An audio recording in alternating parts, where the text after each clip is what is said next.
Hello, everybody, and welcome to another edition of the GD Report. I am D. I'm G. Great to see you, G-Man. Great to see everybody out there. Hope everybody's doing well. All the people viewing, the people listening. Hope everybody's doing well. And as we continue to get out of the pandemic mode of COVID-19, there's still some uptakes in places, but I hope everybody's being healthy and able to get their boosters if they haven't done that yet. We've got a big show today. It seems like every time we talk, we say, "Oh, it's the biggest show," because cosmic shifts in the political sphere have happened, and then the next time we're together, something even bigger happens. So Yep. we had a we're going to talk about the Supreme Court here in a second. We're going to talk about some of the Senate races. Some state issues as well, but big doings at the Supreme Court this week, and something that's unprecedented, that a brief was leaked, and that's the part of the story that the Republican Party wants us to focus on. But G-Man, why don't you tell us what happened? Yeah. So for the first time in the court's history, a draft decision in its entirety. So we're talking 95 pages plus footnotes, was released to the public. Politico broke the story, I want to say Monday night. Yeah. It's basically turned the world upside down, at least in the U.S. Since. And, a lot of people are upset about it. John Roberts, the Chief Justice, basically acknowledged that it was a leak, saying it was a betrayal, which is interesting because, I've read a lot about this story, and I believe John Roberts is the leaker. I know a lot of people think it was a clerk, but I think clerks wouldn't do that. If they're found out, their career is ruined before it ever gets started. And Supreme Court justices, there's only one thing that could happen to them, and that's impeachment. And that we already have seen that you can have an overly corrupt former president that commits all kinds of crimes and still doesn't have pass a high enough bar to be removed. So I think it has to be one of the 7 justices. Or I'm sorry, 9 justices, and I'm pretty sure it was Roberts. So basically, the draft report says they're going to overturn Roe versus Wade. There's language in there, as we discussed on the pregame tailgate, that indicates that this isn't where they're going to stop. They're heading for gay marriage next, and probably after that, interracial marriage, and who knows what, but, Republicans have been trying to roll back the playbook for, 50, 60 years. They want to go back to the 1950s, where white men ruled the universe. And, this is, they've got 5 votes on the Supreme Court now that are going to do whatever they want. And I think it's pretty crazy that you've got 5 Catholics that are basically voting their religious conscience, and they're not really, going by the law or, what the Constitution says. So, well, yeah, and a couple points.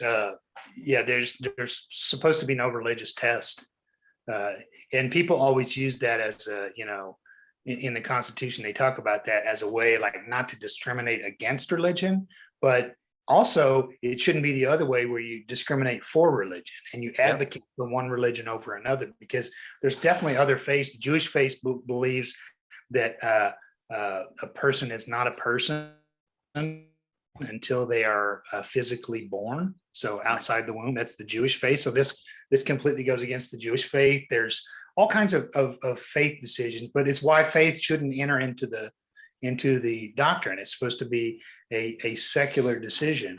And a couple points that I'll make on the leak too is, I've heard, that there's, the big playbook that the Republicans are pushing is that, this was designed to fire up the left, which it certainly has. But I also have seen a couple of other theories where it could have been leaked by someone on the right to try to shore up people like Kavanaugh, who may be a little bit squishy on it, and make sure that that it gets known that there were 5 votes for this, and to try to lock them into voting for it. So Right. it's a little bit scary. Some of the pushback that I've heard is that there is language in there that says this should only apply to abortion, and that abortion is not deeply rooted in the history of our country and our law. And that exact verbiage, the deeply rooted verbiage, was also in Justice Alito's dissent in the Obergefell decision, which is what legalized same-sex marriage. And so you can make some pretty strong inferences there that the same rationale could be used. The right wing's already talking about that there are going to be states that challenge Obergefell. And like you said, where does it go from there? Does it stop at gay marriage? Does it stop at sodomy laws? Does it stop at Loving versus Virginia, the right to interracial marriage? Where does it end? Because they're saying there is no right to privacy in the Constitution, is what they're saying by this. And they're saying that individuals do not have autonomy over these decisions, that whatever majority, and I will say this, majority of the minority says is our code of ethics or our code of religion, that's what we all have to live under. That's what it's saying. Yeah. One thing I left out is this draft opinion was written by Justice Alito. So it's interesting that he would put language in that was in his dissent for Obergefell. Right.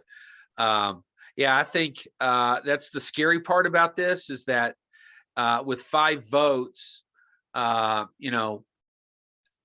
Republicans feel emboldened now, and they think that what they couldn't get passed through legislation and in past Supreme Courts they couldn't get upheld, now they can, and they can roll back the clock. And if you've got any gay friends that have gotten married, that's all going to be moot. And so, I mean, it's really scary where this thing could go. And I was just going to say, I'll point out that 4 of the 5 justices who are voting for this, 4 of the 5 were appointed by presidents who did not win the popular vote. Right. And so this is just more of a case for getting rid of the Electoral College, because we're having massive decisions that are affecting massive amounts of our population made by minorities. And by minority rule. And, we've referenced this before. You and I both had a friend, a former friend that we would have political debates with, that always said, majority rules. And it's kind of a funny concept when that majority does not represent a majority of the country, that through gerrymandering, through things like the Electoral College, you suddenly have representation that does not equal a majority. Yeah. Well, lost my train of thought. Well, I was just gonna, and I'll just add while you're finding that, I've been there, done that, by the way. But while you're finding that thought, that the scary part to this, like I said, is even take right to privacy out of it. This has been Supreme Court precedent for 49 years. I think next year would have been 50 years. So for all intents and purposes, 50 years of precedent that was reaffirmed by Casey versus Pennsylvania. So it's already been reaffirmed. And so if you're going to throw precedent out like this, that's where it opens the floodgate to what does any precedent mean or matter? Right. What does it mean that you had Brown versus Board of Education? I mean, what does it mean that you had laws outlawing Jim Crow? All these things. What does that mean if there's been precedent that's held those things up? It means nothing, and it makes the Supreme Court. You and I always say, watch what they do, not what they say, but you can also, with what they say and what they accuse the other side of from the right, you can always tell what they're going to do. Yep. What is their big complaints about the judiciary? It's always activist judges. I just hate these activist judges that try to legislate from the bench. When all this is Alito making law from the bench. Yep. And And they're so, fine with that as long as it supports their side. So exactly. what I was going to say before is that, polls show that 70% of the American public are supportive of abortion and think it ought to be legal. So so it goes back to the minority, what you were saying. So there's a small minority that think it ought to be illegal, right? And I think one of the reasons we've seen Republican talking points, which were also leaked, which tell them not to gloat, is that they realize that now one of their big get out the vote wedge issues is now going to go away. So once this ruling becomes official, which should be on or about June 1st, so in about 3 weeks, once it becomes official, and I heard some right-wing pundits saying, if this is the draft and this is how it's going to go, why not just release it now? My guess is Roberts is trying to work on somebody like maybe a Kavanaugh to switch his vote so that it doesn't overturn Roe, and that it kicks the can down the road, which is basically what it's going to do. But to me, this ought to be a wake-up call to the Democrats. They should, Joe Biden should say, hey, we need to pack the court. We need 6 more votes on there. We need to get them in before the midterms. We need to rush through 6 more justices. There's plenty of qualified people out there, unlike most of the judges that Trump appointed. Let's get those people on the bench. How does that? Let me ask you this, because I agree with you that and I felt that way for a while, and then I vacillate sometimes. I'm like, well, maybe, I don't know. Should we expand? Should we not expand? But I'm totally on board with expanding. But how does that process work? Is it just a simple law passed by the? Do they have to pass a law through Congress? Do they have to get past a filibuster? I know it's not. It wouldn't require a constitutional amendment, because I remind everybody that there is no mention in the Constitution of how many Supreme Court justices there are.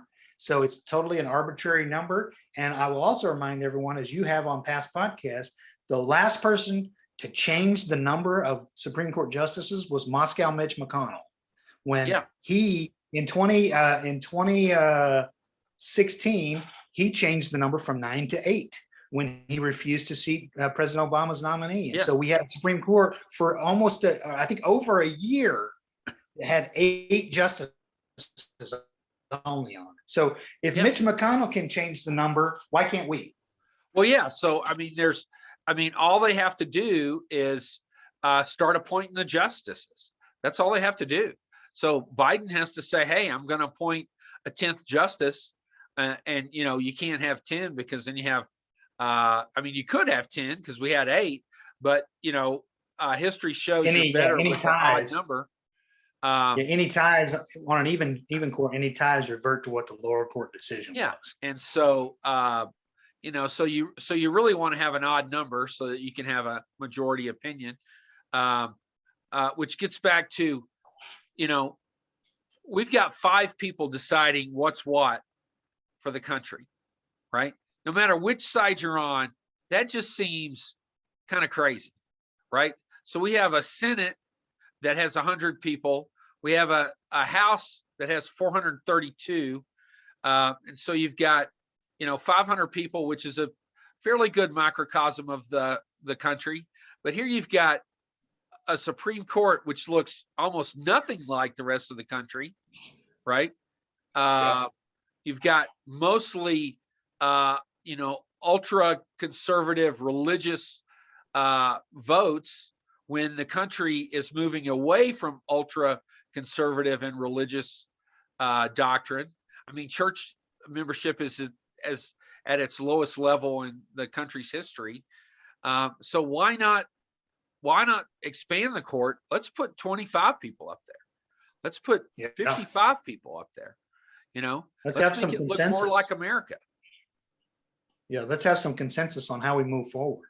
Yeah, but I think the Democrats, if you're really worried about losing the Congress, which it seems like they are, I don't know that they're going to lose it. I mean, we need to take a deep dive into the House and on one of our shows and just take a look and see what we think. But I don't think they're going to lose the Senate. I totally agree. I think this decision is going to be a game changer.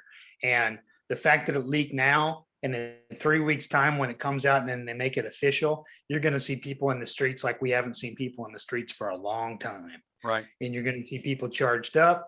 You're going to see those.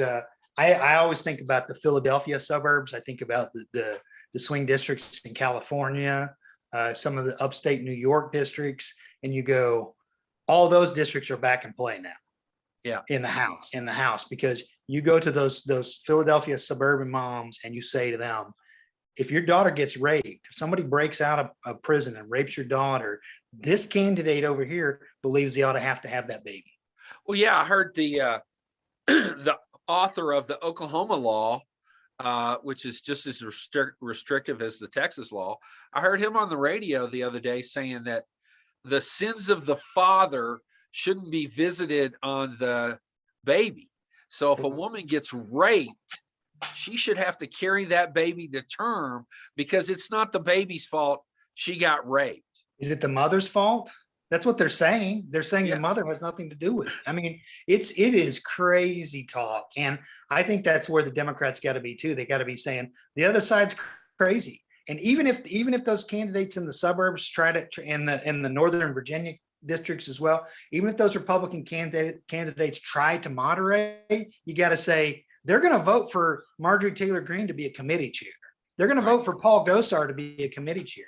They're going to vote for national bans on this. And these are emotional and tough decisions that have to be made. And they should be made by the woman and her doctor and whatever God she wants to serve. That's it. Government shouldn't be. It's amazing to me these small government people want the government involved in this decision. Right. Yeah, because they always, their mantra is we want government out of your life, but then they want government in your life when it's something that they're thinking about. So yeah, I think I'm with you. I think it's going to galvanize. I think the person probably most upset about this is Moscow Mitch McConnell right now. Yeah. Because I think he's seeing his chance of becoming the majority leader go away. And it's not going to be for a short term either, because most likely it's going to be hard for the Democrats, even if they pack the court, it's going to be hard. You have to get a case through the judiciary up to the Supreme Court. So it's going to be a year or two before this can be reversed. Yeah. And that's going to play into 2024. That's going to play into 2026. And they're going to rue the day that this happened. And the anecdote or the analogy that I heard that I think is so apt, and you and I both can appreciate this, is Republicans are going to be the dog that caught the car. Right. Because they've been chasing this car for 50 years and telling their followers they wanted to catch it. Oh yeah, we're going to do this. We're going to do this. And now that they've done it, what are they going to do with it? Yeah. Well, and I think that if it does happen, like it seems like it's going to play out in those states, and there's 26 of them that are going to have trigger laws, or that, abortion's going to become illegal. I think people are going to start, and I hate to say this because we've had an influx of people and it's just Colorado wasn't prepared for it, but I think people are going to start moving to states that think more progressive, and you're going to see states start losing population. I've got friends that moved to Florida thinking it was going to be this great panacea, and they get down there and then they're like, in fact, one of them said to me the other day, our healthcare down here isn't anywhere near what it was in Colorado. I wish we hadn't left. Shocker. And they left purely because of political. They thought Colorado was headed towards being a blue, a solid blue state, which we're really not. We're more purple, but right now we're blue.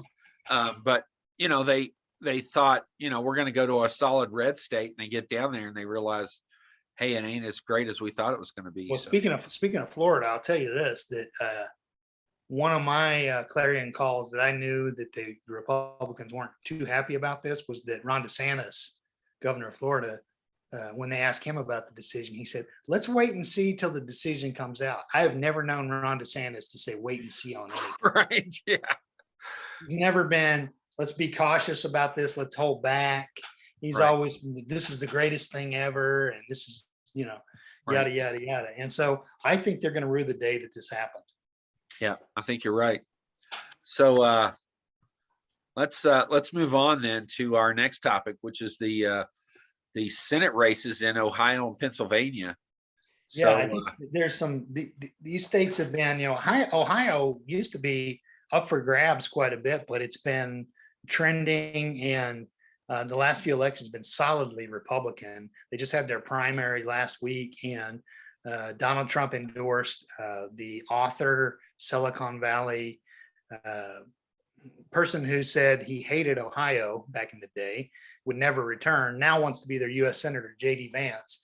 And right. he came out on top. He won the primary. He beat Josh Yeah. Mandel. He beat a couple of other candidates that were, this was like a Trump bootlicking contest. And they all were just kissing Trump's, his derriere as much as they could. And then he endorsed Vance, and Vance won. Now, we'll say this: Vance won their primary. They do not require 50% plus one. It's just whoever gets the top vote. So he won their primary with 33% of the vote. So you had almost 70% of Republicans vote against him. Right. But you have to think that in the general, those guys will coalesce and vote for their nominee. I think so, but I also know that the Democrats picked one of their best, probably I think the best candidate that could win in Ohio, which is the Congressman Tim Ryan, big union guy, Right. been very active with all the unions, workers' rights. He's got the bona fides. He's lifelong Ohioan, and I think he's gonna give Vance a run for his money. It's going to be tight. I don't know that Ryan will pull it off in the end, but I do know that that JD Vance is not the he's not the, and this sounds funny, but he's not the politician that Josh Mandel, the former state treasurer, is. Josh Mandel knows the Ohio electorate, knows how to run, and I have a feeling some of these celebrity type candidates, which we'll talk about another one here in a second, they don't always understand the shift between the primary and the general. Right. So anyway, that'll be an interesting race in Ohio. But we move over to Pennsylvania. Tell us about your favorite candidate on the Republican side. Well, that's Dr. Oz, who also has Trump's endorsement. And, we'll see how he, it looks like on the Democratic side, John Fetterman. Thanks. My brain just went to mush. It looks like John Fetterman is gonna take that race over Connor Lamb. And the polling's not even been close. Everybody thought Yeah. that would be a little tight one between moderate versus progressive, and Fetterman's polling in the mid 50s. Yeah. And so as we were talking on the pregame tailgate, Fetterman is kind of the poster child for how the Democrats ought to run their campaign, because he's embraced Biden. He's embraced the Democratic platform. He's not running as as a kind of, I'm a Democrat, kind of hide your head. Yeah. Sorry about that. Right. He's like, I'm a Democrat, and I'm proud of it. And here's what I'm going to do when I get up there. And he's running a good race. Dr. Oz has a lot of money. He's got Trump backing, and in the countryside in Pennsylvania, Trump still has a lot of support. But we'll see how the state goes. I think Fetterman has good name recognition inside the state. Dr. Oz is kind of an interloper. Didn't he just move there from New Jersey? Yeah, he just moved there to basically run. And kind of like Herschel Walker in Georgia. Now Herschel has ties to the state, but he did move from Texas to Georgia just to run in the Senate race. So it's some interesting. There's some interesting dynamics in both these races, because I know in Ohio Ted Cruz endorsed Josh Mandel against Trump. And Right. then I know in Pennsylvania, Mike Pompeo, and I believe Ted Cruz as well, have both endorsed David McCormick, Yep. who is Dinah Powell, the former national security advisor to Trump, her husband, who Yep. is a big time, I think he's a hedge fund manager or worked on Wall Street. But and Pompeo's been pretty strong against Dr. Oz. Came out and attacked him pretty strong yesterday about Oz's ties to the country of Turkey and how he has dual citizenship. Yeah. Well, and he says he's going to renounce his Turkish citizenship when he gets elected. Well, why not renounce it now? I mean, you're living here. I was just gonna say hedging your bets. I mean, what's Yeah. yeah, I just can't imagine. You and I talked about this yesterday, I think. I can't imagine somebody on the Democratic side, take Ilhan Omar, if she had citizenship and is still in Somalia. I believe that's the country she's from, or her country where she was born. If she had citizenship there and she came out and said, I'll renounce it when I win election. Can you imagine what the Republicans would do? Oh yeah, they'd crucify her. Yeah, I mean, it's such a double standard and nothing new out of that. But Dr. Oz is a guy who thinks he can come in and buy a Senate seat. You got to ask yourself, why would somebody like Dr. Oz want to be a senator? Yeah. But yeah, it's crazy. He wins the Senate. If he wins the Senate this time, which I don't think he will, but if he does, then you can bank on him running in 2024 if Trump does it. Yeah. Yeah, a lot of this is posturing. And speaking of Trump, I don't, of course, you never want to say never, but I don't think he's going to run in 2024. I think he's got way too much baggage. I think there's a lot of pushback now from Republicans that don't want him. I know a lot of my Republican friends that voted for him, they're basically saying they made a mistake. And while they liked his policies, they hated the man. They hated what he did to the country. I mean, there's no doubt that our stature across the world went down when he was in office. A lot of people didn't like the fact that he sucked up to dictators like Kim Jong-un and Putin, and even Xi to some extent. Trump idolizes those guys, wants to be like them, and we just. Most of my Republican friends think we don't need a guy like that. So I think there's a lot of posturing from the Republican side, thinking that he probably won't run, that he wants to be the kingmaker rather than the king. And I think we're seeing a lot of that right now. He's trying to pick people, and we'll see how it goes. I mean, like, his candidate in Alaska is not going to beat Lisa Murkowski. It's just not going to happen.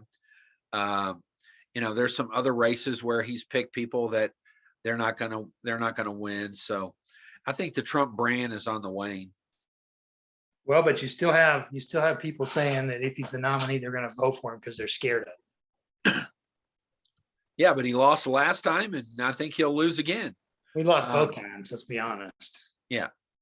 So. All right. Well, I think that just about wraps us up. We got one quick final topic to talk about, I believe. Yeah. That is my great home state of Oklahoma. We got a little bit of a controversy. It's going up in smoke. Right. Our illustrious governor, Kevin Bulstett, is having a little bit of an ethical dilemma from the standpoint that our state lodges had a contract come up 2 years ago for the restaurants in those lodges. That restaurant contract was awarded to a company called Swadley's Barbecue, and they put a restaurant concept into about 6 or 7 of those lodges. And the guy that did it is big time Stitt supporter. Which I'll also note, something new when this governor took over was our lieutenant governor, Matt Pinnell, who I don't think he's had a job in his entire life, so nothing but a Republican Party. He was a Republican Party president, just a young politico. he's, as lieutenant governor, was appointed as the chair of the tourism department.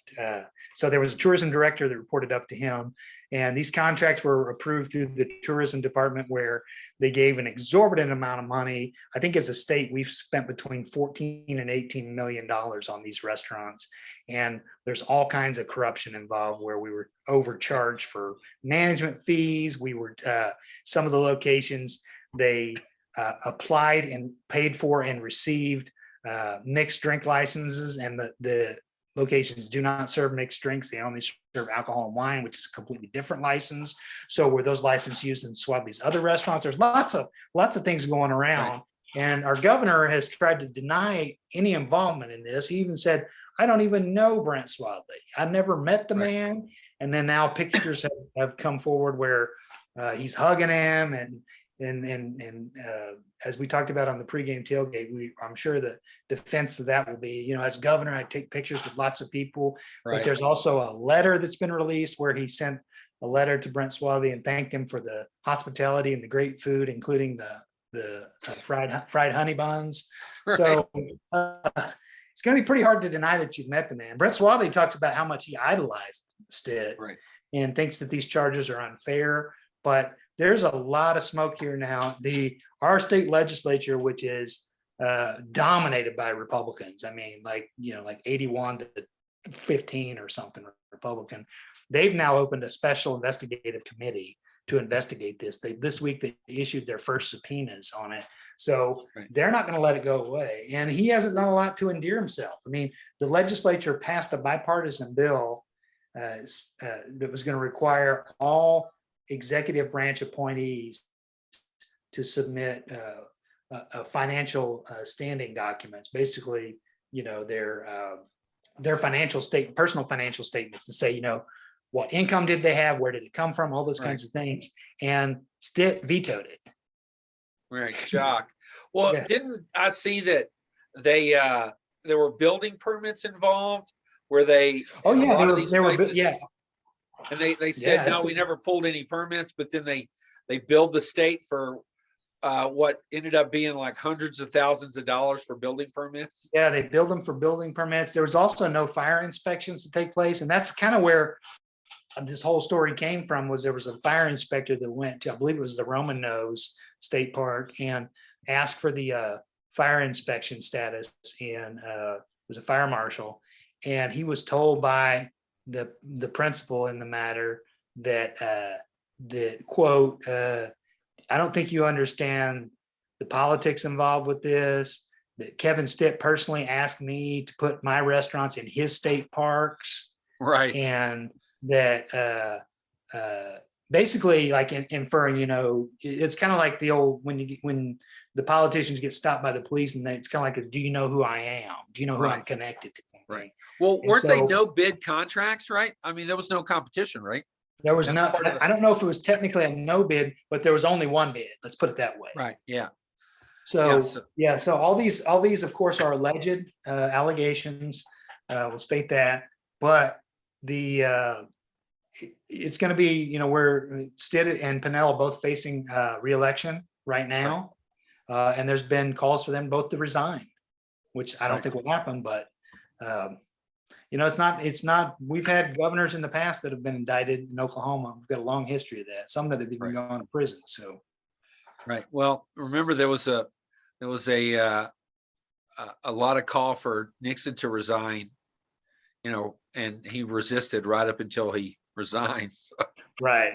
And I think this is another example of the failed doctrine of, let's just have a businessman run the government. How many times do we hear that? Let's get a businessman. They know about running the business. Well, first of all, anybody with any brains knows that running a government's not the same as running a business, because you're not just talking profit loss, you're talking about people's lives. Yep. And so there are times where you run a deficit because kids need to eat. Yep. And because old people need insulin and things like that. And you have to run a deficit in programs. You don't just look at a Medicaid program and say, well, let's just get rid of it because it's not making any money. There are implications with that.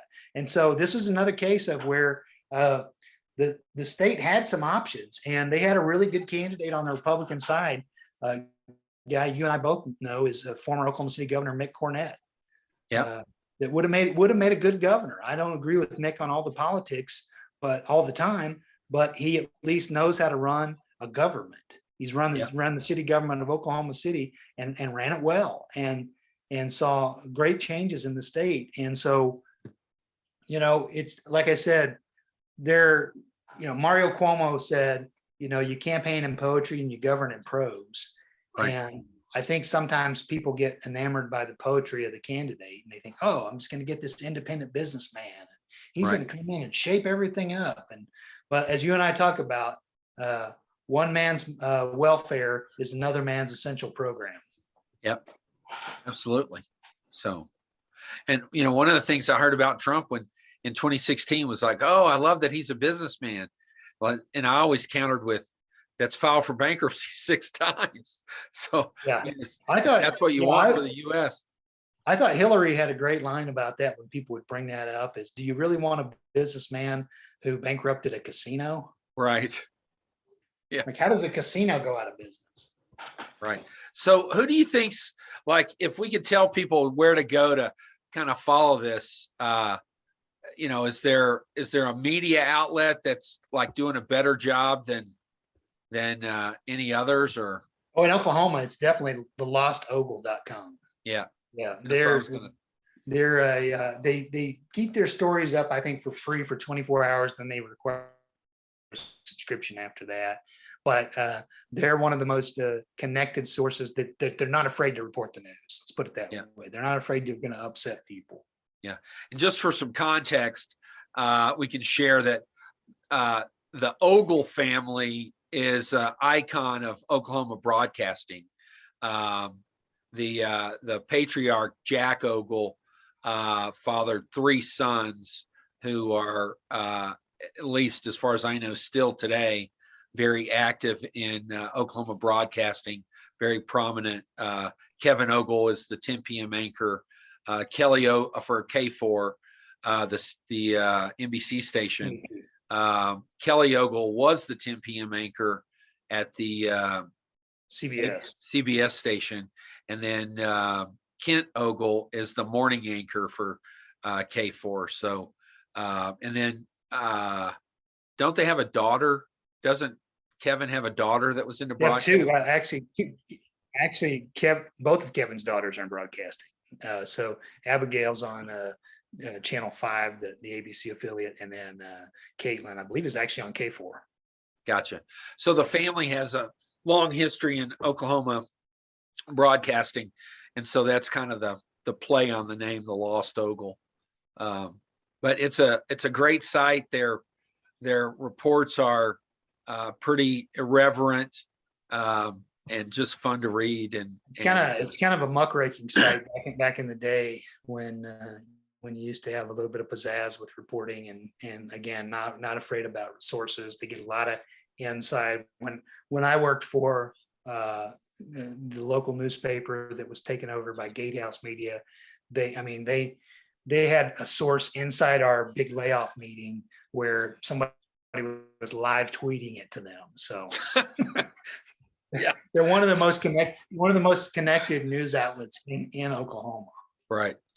Yeah. So it's well worth your time checking those guys out. So, all right, everybody, that's it for today. Thanks for tuning in, and we'll see you here in another week or so. Everybody take care. All right. Goodbye.